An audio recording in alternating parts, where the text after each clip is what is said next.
This is our 100th podcast, and to set the table here, Elizabeth, when you interviewed here, you were talking about creative ways to approach the ministry, and you said, we should do a podcast. You were here a year.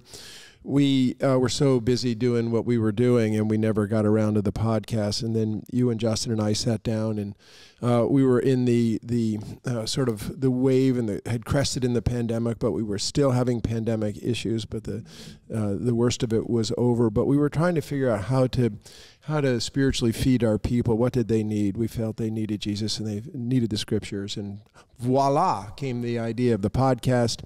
And then we were fairly sure of ourselves, or at least I was fairly sure of ourselves. Rob put his camera on the table so that we could get the sound. Megan put her camera on the stand. Jill said we should practice. I said, no practice. You turned it on. And the first podcast went. We just read it and did it. And now here we are 100 podcasts later. Just to give you some sense of that first podcast was on September 3rd, 2021. Justin, you made it 83 podcasts up to the end of February. Before I finally couldn't take it anymore. Until you couldn't take it. John joined us on April 10th at our 90th podcast, and here we are at 100. And so I just have, I'm just going to say, wow, for the honor it has been for me to spend all this time with you. And I want to say, and with you, Rob, behind the camera. Mm-hmm. And I want to put a question out there to just get us started here. What has been the effect of our having, as a group, plunged into the Bible, plunged into the Scriptures, plunged into the life of Jesus, and then talking about it with each other in front of a camera? How has that changed your life in any way? Wow, I'll jump in. I mean, I'm on the end of the row. So I don't know. I think it's been an enormously expanding experience, challenging and also humbling in many, many ways. And not least of all, just being in front of a camera and a microphone and not practicing and hoping for the best and all that. And but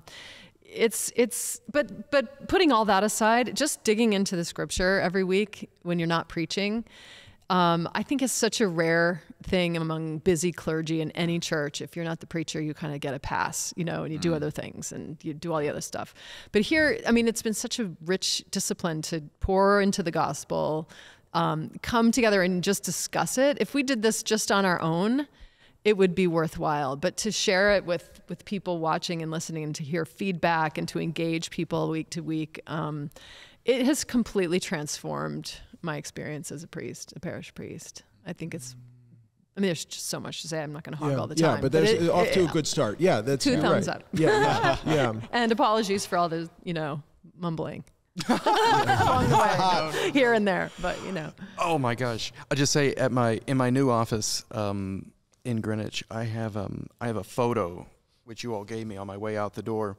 And it's of the three of us in front of these three really cool-looking cameras, which we probably didn't get until episode 50 or something like that. Not that anyone was counting. Sorry, not cameras, microphones. Yeah, thanks. There's a camera in them. Is there? Uh-oh. A dental camera. Uh-oh. Yeah, and it's there partly because it reminds me of my great affection for the two of you, and I knew John in previous iterations of his life at St. Mark's and also at Yale Divinity School. So my affection for this place and for all of you, but also to remind me that I'm not alone in any of the work that I do. None of us are alone, actually. It's a great gift of the community which Jesus is founding, the community which Jesus is sending the disciples out in the missionary discourse in Matthew to found, that we are not alone, that Jesus is with us even till the end of the age, and that he is with us foremost when, foremost is maybe too strong, but he is certainly with us as he promised to be when 2 or 3 gather in his name, and that's what we've been doing. It's been a great... it's been great balm to my soul spiritually. I would echo everything that Elizabeth said, but she said it better than I could, so I won't. But my mind has been changed and expanded 1,000 times over, even reflected in this podcast today. I mean, I hope that Elizabeth in particular feels like she had some influence, given that I came back from 2 months away and all of a sudden I'm sounding more like her. Poor Peter. I know, you're like, I went the wrong direction.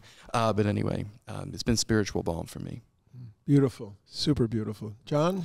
Yeah, I mean, I said this off camera a couple weeks ago when we were talking about the 100th episode, but I kind of feel like the guitar player in the Red Hot Chili Peppers, who was in the band for 2 years when they were inducted into the Rock and Roll Hall of Fame. I just showed up. Yeah, you just, You started high, though. You know, yeah, they're celebrating 40 years of music, but one of the guys just showed up. You made it 10 episodes. I did 10 episodes. I've been in 10% of the podcast. Yes, that's right. I would echo what both of you have said. I mean, I'm just overwhelmed with gratitude that this is a part of my life now. You know, it is really hard to make time for this stuff, and I think sort of the genius of making this part of our job is we have to do it. When I was, you know, in discernment and formation for the priesthood, I hoped that my life would really involve like regular sort of diligent study of the scriptures, as our vows say when we're ordained. And now that's become a reality. And I know I'm a better pastor, priest, teacher, which is sort of the threefold office of the priest in our ordination rite, for it. And it's a lot of fun too, and it's a great way to reach people. And so I love that we're leaning into the digital age in a way that enriches our ministry and enriches our common life. So it's all good.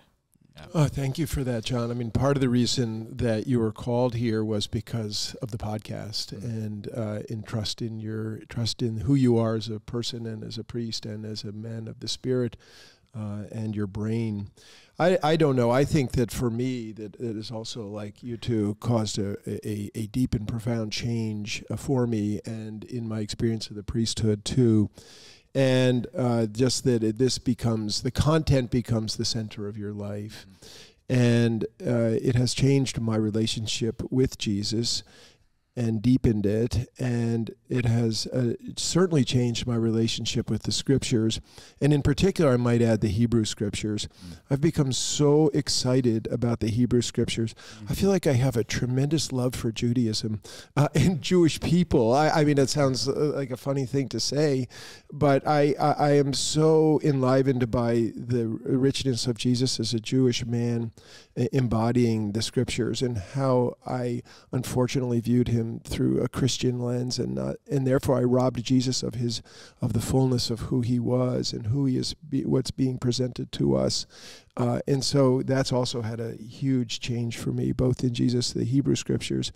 And I would also say that it has profoundly deepened my relationship with each of you, all three of you, because we are gathering and talking about that which is central to the life of our soul. And I have learned phenomenal amounts from each of you, and which has been reflected in my preaching and in my teaching, because I had to be a student to hear you each speak in ways, from perspectives I never could have had.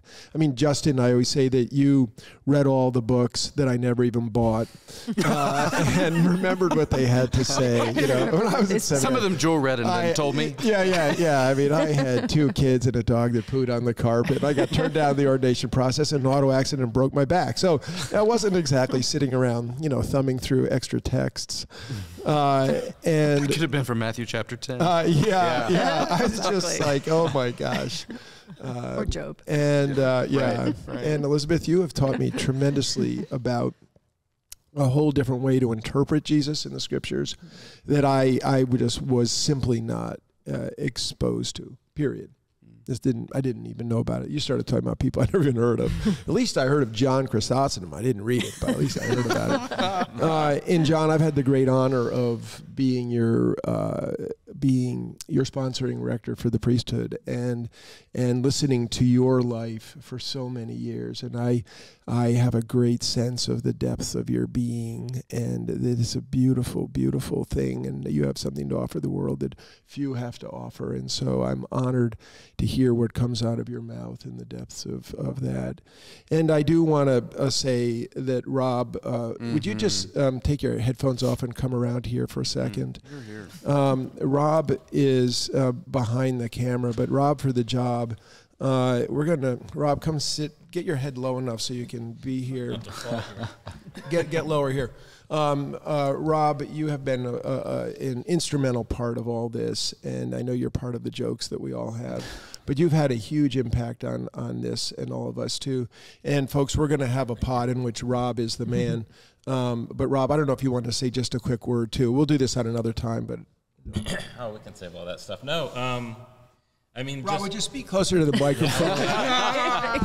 finally get a chance to turn the tables here. No, I would say one of the things I've really gotten from the pod, from all four of you here, has just been setting an example of loving disagreement. You always bring different perspectives to it. My mom watches all of them, and she always tells me, like, oh, I heard, like, she'll always tell me, like, oh, so-and-so said this, and I really agree with that. Oh, but I wasn't thinking about that until so-and-so said this. So, like, we hear people we agree with, and then you hear a perspective, like you guys were just saying, that you wouldn't have thought of on your own. And yet you can come to the table with different points of view and do so lovingly. And I think that's something that we don't see a lot or practice a lot in our society. So it's setting a real example of how we can all live our lives. So. Yeah, Rob, thank you. We're going to put you in front of this camera for a good long time to hear about you. Hey, I just want everybody to know, Rob, don't go away quite yet, that Rob is graduating from seminary. What's your date, Rob?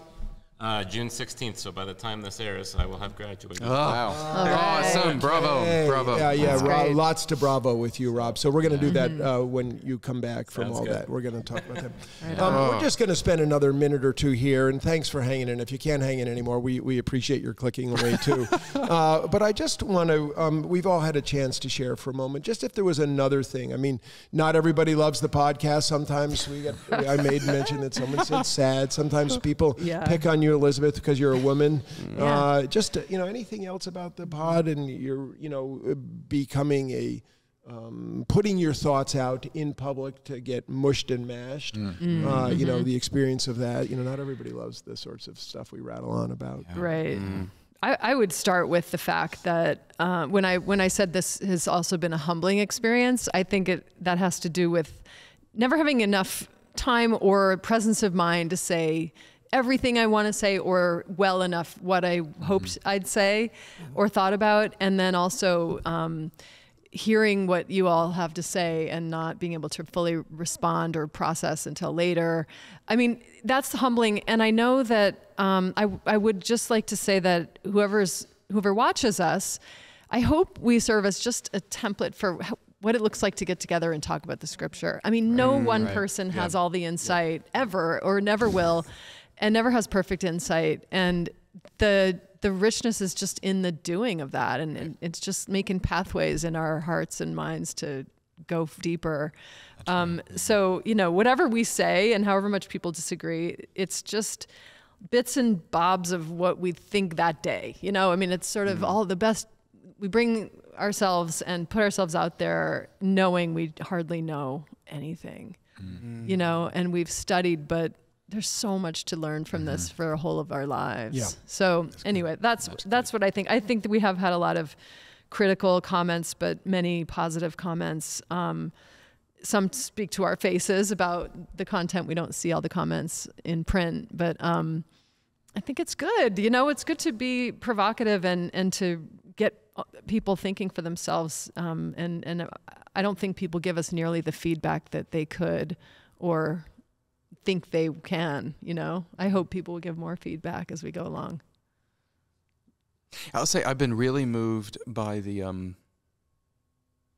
well, I'll first say that this is the only comment section I have ever read with any kind of regularity.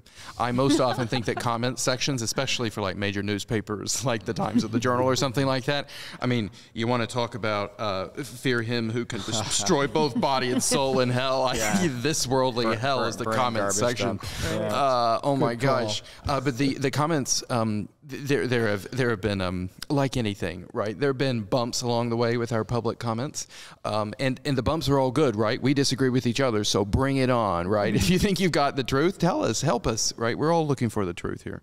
But I want to say that the arc of the comments has been to show me that there is a Rev'd Up for Sunday community, people who follow the podcast, people who use the podcast for their spiritual lives, for their preaching and so on. That's really, really beautiful.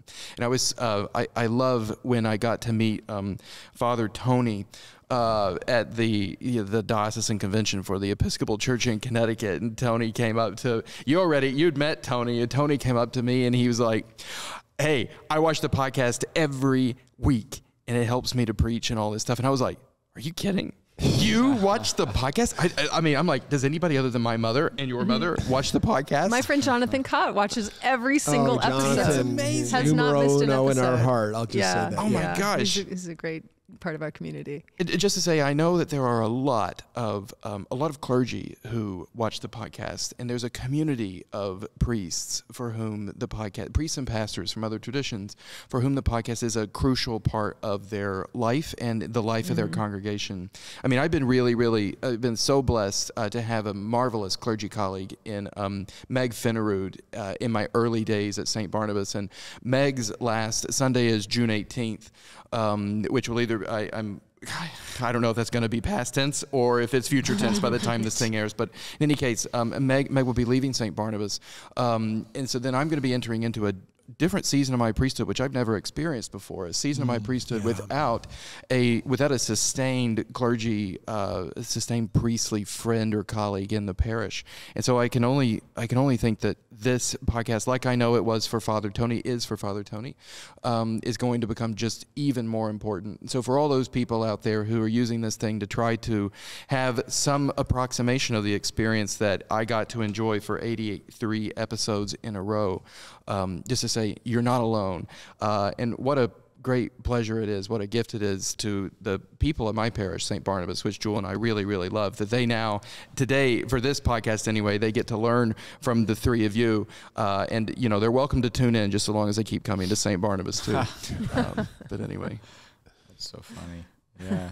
Yeah. No, I watched the podcast, listened to the podcast since it started to help me with my preaching before coming here. I was in the car last week and was listening to the podcast, which was not the first time I've done it, but there's something especially surreal about that moment and how, you know, hearing my own voice is part coming out of the car radio. What? Yeah. What did I say? Yeah. No, it's a tremendous. It's been a tremendous gift to me in the past, and it's a gift to me to be part of it now. And I'm so humbled that it is a gift to others and a resource to others. Yeah. I can't think of anything better to do with my priesthood. I mean, this is wonderful. Yeah. Well, thank you for your reflections. I love all of you. I really do, including the people behind the camera there, Rob and Jewel too. I would say, I wasn't sure I was going to say this. I'll just finish with this. I was studying in this restaurant in New Canaan where we live. 3 out of 4 of us live, and and it was early in the morning, and I was reading. I had commentaries open, and I was reading it and thinking about it. And then one of the people of our parish came to speak with me, and he sat down. And we were having breakfast together, and I said, "This is some things I would like to think about." And I had spent so much time with my head in the scriptures that I said, I would like to. Jesus is doing something to me, and it was really out of the intense Bible study that I had been in so long, and I experienced. This will be the end of anybody listening to this podcast. I experienced Jesus's arm coming down through the top of my head and grabbing a hold of my heart like that, and I was like, and then I just started weeping, and I felt that all that grew out of the engagement with the scriptures. That's why that happened. I had spent years and years trying to meet Christ in silence alone, and I Maranathed myself. I breathed. I sat there. I tried to shut up my mind. I tried to do a lot of things in silence alone, which was super moving in so many ways. I'm not denigrating silence, but I felt that silence plus the engagement, the deep engagement to find Jesus alive in the scriptures, does reach out and it does grab a hold of your heart. And that's ultimately what we were talking about earlier in the scriptures. Only Jesus can get away with saying some of this stuff, which is some of what you guys were coming at. It's because he's not dead yet. He is still alive, and he can still grab a hold of your heart. And and when he grabs a hold of your heart, he sends you on missionary things to do that not of your own making, and that's the way it is. You wanna be in love with this guy. This guy's in love with you. All kinds of crazy stuff. Wow. And part of that is what happens by our getting together and talking together in the podcast. That's amazing. I know we're long here, but I just have to say, Peter, that thanks be to God for all of what you shared, and for the grace of the experience that you were given, including the ness of it, I suppose, too, because it had such a loving purpose. But I just want to say that phenomenon right there, your candid sharing of an authentic experience of the living Christ, is one of the things that makes you one of the great rectors in the church. And you've been so kind as to speak about your love for the three of us. And I just want to say, as the one who's no longer here, I love you, and I know that the three of us love you. And rectors cast the vision for congregations, right? You do it in tandem with your people in mutual ministry, particularly with your clergy colleagues and with the vestry. But you set the vision, and this to be a reflection of the vision of St. Mark's New Canaan. I hope it spreads in the church like wildfire, and God bless you for it. Amen. Right on. Okay, God bless you. If you actually hung in here through this whole podcast, would you reach out to us, and we'll have to send you something. Tote bag, an umbrella? Tote bag, an umbrella, and a picture of Rob in his crazy T-shirts. I don't know what we're going to send you, or maybe Val the dog. Oh, Francis the Passipup. But we are grateful to you, because without you, none of this would be. That really, if you weren't on the other end of the camera, we wouldn't be doing this. We would be doing all the other 10,000 things we're supposed to be doing. And sorry to all of those for the 9,000 things we didn't get done because we were studying for the podcast and doing the podcast. But peace be with you. God bless you. And I'll see you at the 200th podcast here, when we'll come back and get all of us together again. Yeah. So take care.